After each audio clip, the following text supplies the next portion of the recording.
Good morning, fans of the new network. It is James Ernest of Sarah's Playlist. We are excited today because from Swim the Current, we have George Pond.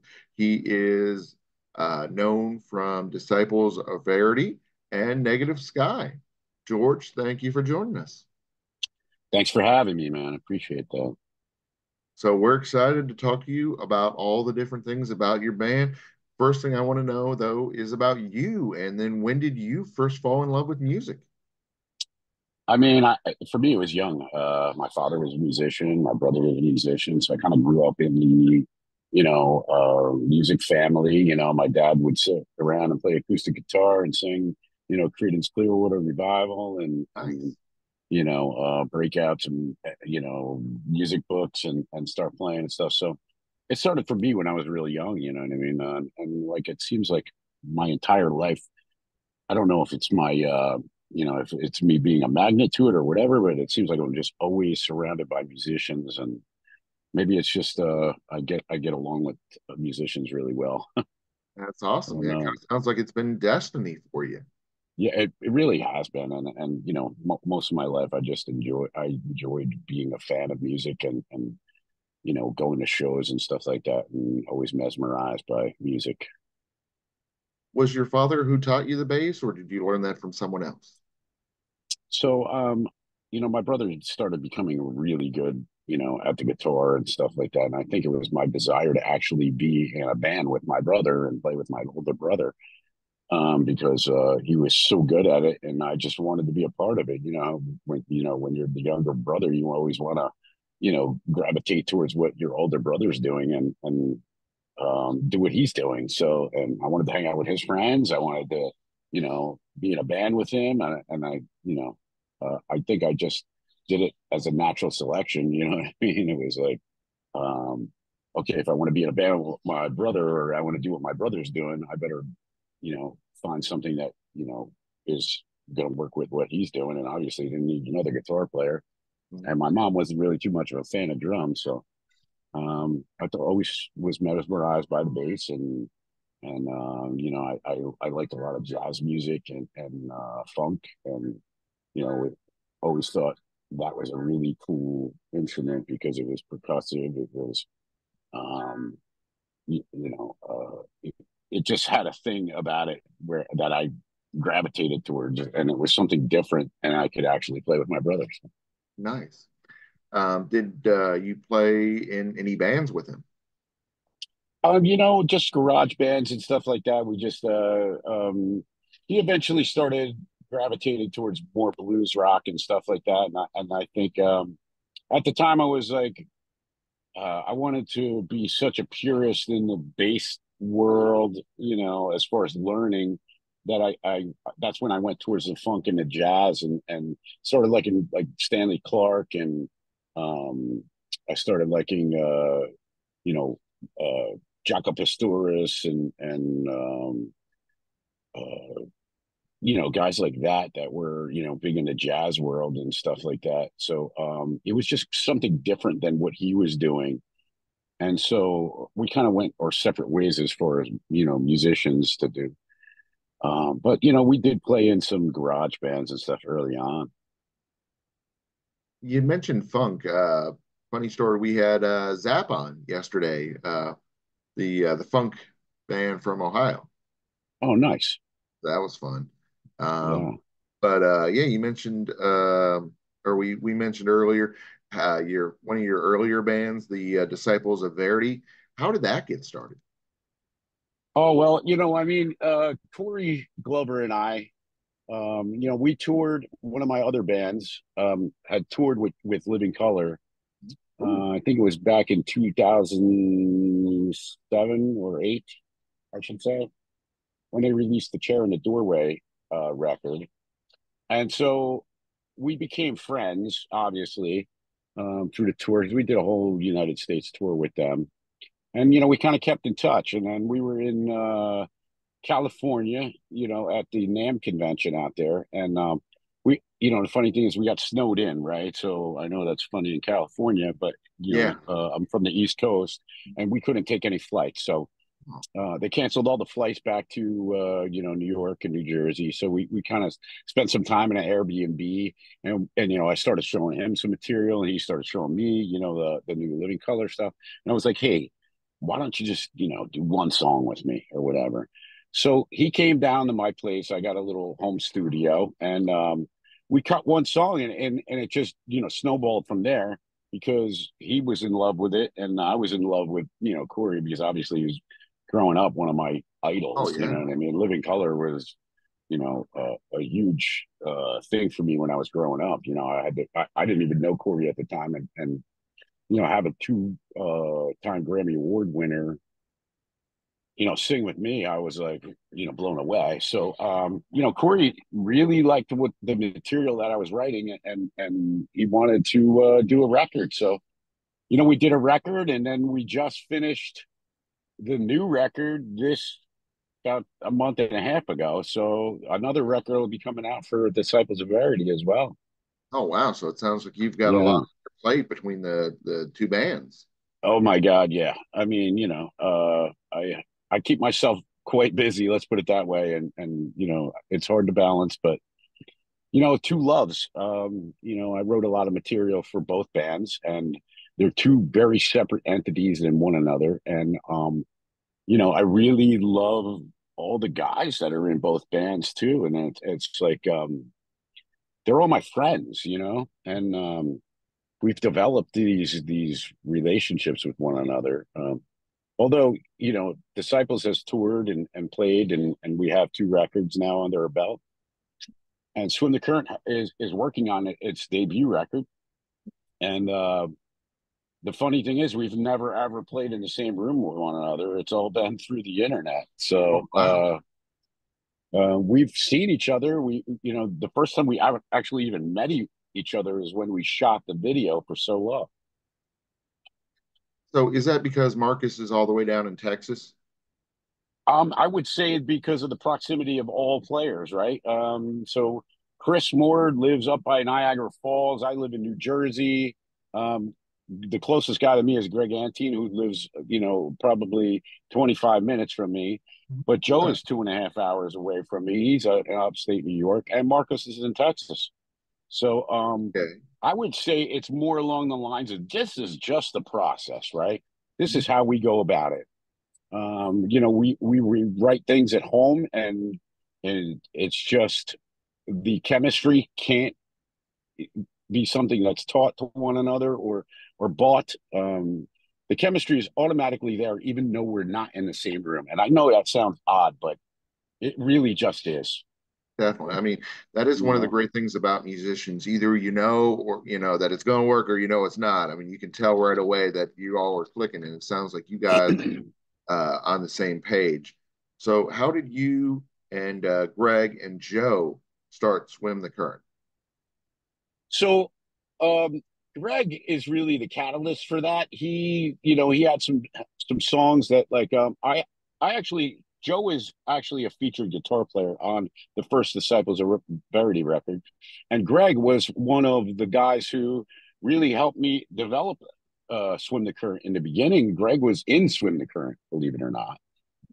So there's that relationship already happening, right, between me, Greg, and Joe. And Greg said, while I was in the middle of doing the disciple stuff, he says, "Listen, I want you to produce, you know, this Swim the Current solo stuff for me." And I said, because it was going to be like a Greg Antine solo thing at first, Yeah. and he came in with me with a couple songs, and then I helped develop them for him, and then I ended up playing on it, and then it was like, "Hey, do you want to do this with me?" And I was like, "You know what? I don't know if I have the time, but okay, yeah, sure." So then it was just like an internet thing, right? Me, Joe, and Greg, we're gonna write these songs. We're gonna play what we want to play. We're gonna do what we want to do, and where there's no record label, there's no pressure, So we're just gonna have some fun with it, and then we're just gonna take different singers, right? I know a bunch of singers, you know a bunch of singers. Let's just have a whole bunch of different singers on it and just create some really cool stuff. And so, long story short, that you know, we reached out to Marcos and or actually Chris Moore first, and see if he wanted to do a feature on it and kind of, be a part of the guest uh thing. And so he was like totally down, loved the music, loved everything that was going on.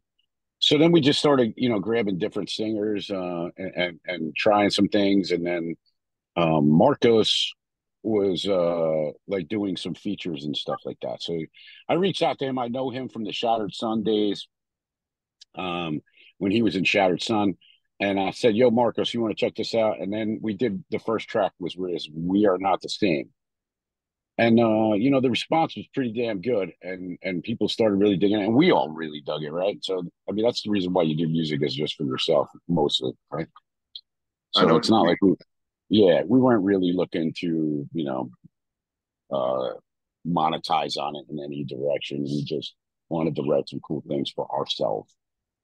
And so we really loved what was going on. It was immediately chemistry with all of us, and so then, then comes Solo, and now we're actually doing a record. So I was going to say it probably doesn't hurt the fact that all the members of the band are quite experienced and quite professional.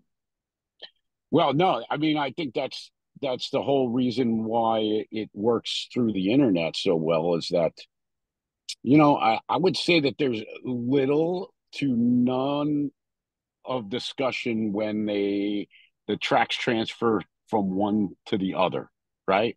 It's not like I get drum tracks from Chris Moore and I'm like, that whole part sucks, you got to change it. It's usually spot the fuck on, you know what I mean?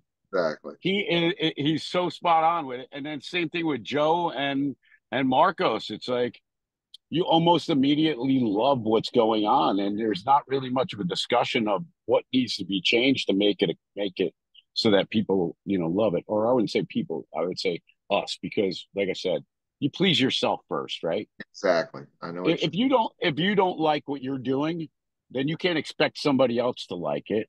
I exactly. mean, what are you supposed to say? Here, try this dish I just made. It sucks. It tastes like shit. You know what I mean? Yeah. So I think that we want to try to please ourselves first. We want, everybody wants to be happy with what's going on 100%. And then you pass it on for everybody else to view and hear and taste it. So So there's Marcus that. originally a featured vocalist, like you said. You originally were just going that way with different artists, but then how did you know he was the correct fit? I mean, immediately, right? Probably from you know, the first verse, you know what I mean? The first notes he starts singing, it's like, all right, this is the guy. And then, like, the funny thing about this is that we weren't looking for a singer. He wasn't looking for a band, you know, and the chemistry just did that for us. It wasn't something that we were set out to do. Oh, we need to find a singer. We really weren't looking for a singer. You know, they were. He wasn't really looking for a band, and the chemistry just made it so that we couldn't deny it. I think, you know. Definitely. I know saying, like you said, you do it for yourselves, but how does it feel to know that the fans and the critics have responded so positively to your music? I mean, personally, I'm blown away by it. Like, I think that this has grown some legs now, and you know, so you don't want to deny yourself or deny, fans and stuff like that, and of the band. So, I feel like I don't know if I felt like it was expected. I felt like I really liked this stuff. It's just really cool, man. Like I'm really excited about it. And when you get chills up your spine by listening to, your band, per se, I would say that it's right, So as far as how I feel about it, I mean, I'm super humbled by it, you know. Mhm. I really enjoy your song "We Are Not the Same." One of my favorite parts about it, though, is the hook. How do you all come up with such great hooks?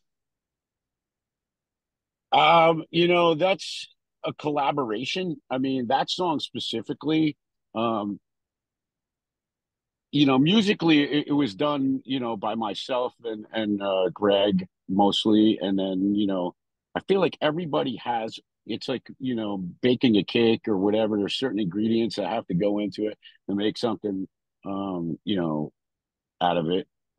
So I think that everybody's ingredients is very important to swim the current. Like I told you before, like there's not much say, and it just seems like everybody has the proper ingredient to put in there. And so I really don't know what the answer is to that, except that it's really just it's chemistry and natural to us. You know what I mean? So And then another part of the band, even though they're not, they don't do the music part, is the label group. How great has it been working with them? I mean, amazing because I've known Denny for a minute. He's also involved in the Disciples of Verity. He managed Disciples. So obviously that's my first probably go-to guy. You know what I mean? To see what they think, and so the label group is joined with Zoid, and they're doing a lot of great things. And it just so happened to fall into place, that they could help us out in getting it out there, and they've been they got the new Billy Morrison record with Ozzy, and Oh yeah, nice. so it is kind of another one of those things that just fell into place. Again, we weren't really looking for a record label, or were we really shopping? So we just were very fortunate to be able to fall into that, and they've been absolutely amazing, supporting us in every single way, and they're fans as well. So it's important to work with people that actually enjoy what you do, and it's not just a business to them. You know what I mean? Exactly. It really feels like you guys have put together an A team. I mean, with the band, the producers, the mixers, the videographers, for example, Tommy Flynn. I mean, that's another great one to be working with. Tom was amazing. I mean, he's got a vision, and his visions come to the screen, perfectly. The vision for this was really worked out between, I think Marcos had some ideas on what he wanted to portray for the latest video, and Tom made it come to life. And I'm involved in so many different aspects of this band that I just really just left it to their accord because, at the end of the day, I think this has some great meaning in our lives. The reason why we chose Solo, and how it came about that it's kind of personal. So Yeah, the the personal traumatic aspect, experience, yeah, that he had. yeah. And so Marcos, had a vision for it, and I just let him and Tom roll with it. And Tom's a ultimate professional, and he really made it come to life. And it just it looks amazing. Can't say enough about Tom. So it sounds like people are saying that the record's going to happen. Obviously, shoot, we got you to let the cat out of the bag. That you guys are working on that some more. I understand you're Yeah. working on with the fellow from Raw. Yeah, Sahaj Tikkanen. So Sahaj isn't just the fellow from Ra. He's also a very successful producer. Um, he has produced, and written songs for Star Set, Motley Crue, Oh wow! Nothing More, Bad Wolves. So he is a consummate professional. He's also a friend of mine, which I'd like to, consider him a friend. I've known Sahaj for, quite some time. And so we have a little bit of a history and I'm such a fan of everything that he does. And, coincidence may be is that he's also friends with Nino and stuff. And so Marcos and Dave were talking about possibly working with them, in the past, and it just didn't work out for whatever reason. So, Marcus is a big fan of Sahaj as well. Super talented guy. I can't say enough about him. And we're super excited. A matter of fact, I'm going to catch a flight in probably a couple hours and be in Indianapolis to start working on some songs with Sahaj by tomorrow. So We really love his work. We actually got to see him tour earlier this year with the Back to the 2000s tour, and that was phenomenal. I was going to say yeah, with them and Soil and Union Underground. I mean, it was just one heck yeah. of an evening. Yeah. I saw that show as well. It came to New Jersey, so I Oh, went to go see nice. Sahaj. Yeah, it was great. I think Union Underground actually had to cancel, so something wrong Oh, with the guys' vocals. So I missed them, but still, I mean, a great event. yeah, Sahaj always just amazes me how great his vocals are. So can't say enough about the guy. I think he's a genius, in my opinion. Definitely. Um, Well, George, it has been a pleasure having you on the show today, talking up Swim the Current. We're excited about that new album. We look forward to hearing that, hopefully in a couple months, or I'm not sure how long records take to make. You would know more about that. But yes, that and obviously with still doing Disciples of Verity. Oh my gosh, that has got a lot on your plate, but we really do appreciate does. you taking the time and speaking with us about it. If it's not guys for you, there's not guys like me. So you guys keep it alive and keep it out there, and we appreciate that. So, where on social media, where on the web, where can we find out more about your two bands? Well, I mean, you could literally just Google and obviously there's links everywhere for both bands. Either just Google Swim the Current Band or Disciples of Verity, and it'll pop right up. And we got the Instagram and Facebook and Spotify and the various All the other good ones, stuff. iTunes. Everything's available. So we look forward to releasing some more stuff on both fronts, and yeah, that's about it. Sounds great. Thank you for joining us. All right, buddy. Thank you very much for having me.